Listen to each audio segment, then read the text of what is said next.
तो आप देख पा रहे होगे कि ये डेजलिंग व्हाइट फ्लेम से जल रही है। तो ये कैसा हो गया है? ये रेड हो चुका है और रेड वाला वैसा का वैसा ही है। अरे सुनील सर कहां जा रहे हो? कितना सारा लैब का सामान लेके। अरे बच्चा लोग, तो आज की क्लास में हम क्या करेंगे? जलाएंगे पोटेशियम को, हम जलाएंगे सोडियम को, हम जलाएंगे सल्फर को। आग लगा देंगे, आग लगा देंगे, आग लगा देंगे। तो आप लोग तैयार हो कि नहीं? जल्दी से चलते हैं हम लोग क्लास में और लगाएंगे आग, पढ़ेंगे कुछ बेहतरीन सी चीजें। तो चलते हैं सर फटाफट से क्लास में। Hey guys, welcome to India's largest and the most impactful live online training platform, that is Physics वाला। तो मेरे प्यारे बच्चों, दिल के सच्चों, आज की क्लास में हम लोग कुछ बहुत ही बेहतरीन पढ़ने जा रहे हैं। सर जी क्या पढ़ने जा रहे हैं? आज हम स्टार्ट करेंगे कुछ chemical properties that are based on metals and non metals.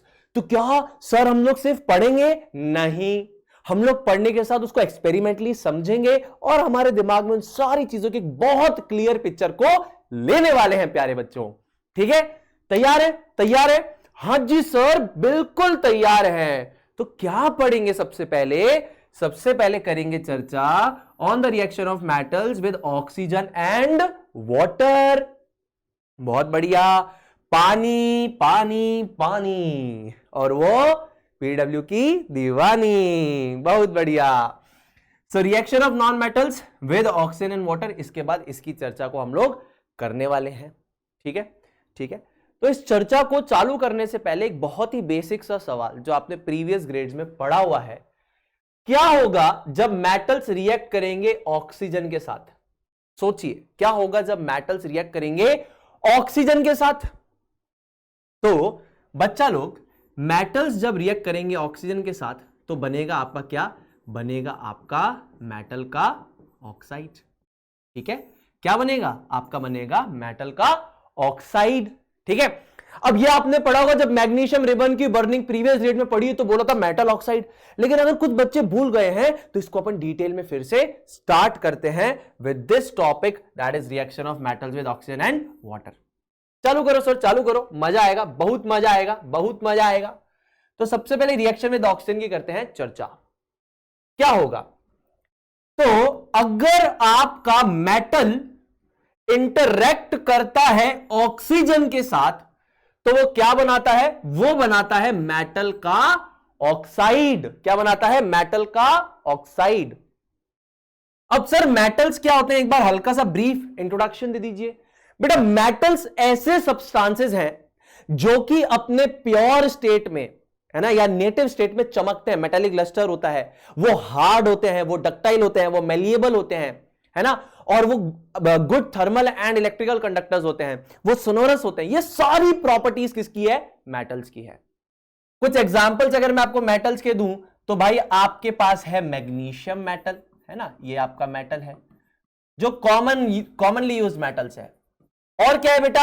Aluminium है। और क्या है बेटा? जिंक है। और क्या है बेटा? कॉपर है। और क्या है बेटा? गोल्ड है, सिल्वर है, बहुत सारे मेटल्स हैं, पोटेशियम है, सोडियम है, बहुत सारे मेटल्स हैं, है ना। हाँ सर, सर इसका कुछ एग्जांपल बताइए ना, ये हमने प्रीवियस ग्रेड में भी पढ़ा है, थोड़ा हम रिलेट कर पाएंगे, फिर आप एक्सपेरिमेंटली दिखा देना, बड़ा मजा आएगा सर। ठीक है बेटा, मेटल में ले लेता हूं प्यारे बच्चों, मान लीजिए मैग्नीशियम। ठीक है बेटा, इसकी रिएक्शन या फिर इंटरेक्शन होती है किससे? ऑक्सीजनवा से। क्या बनता है बाबू? बनता है मैग्नीशियम का ऑक्साइड। अरे वाह वाह वाह वाह वाह, बहुत मजा आया, बहुत मजा आया, मैग्नीशियम ऑक्साइड बना।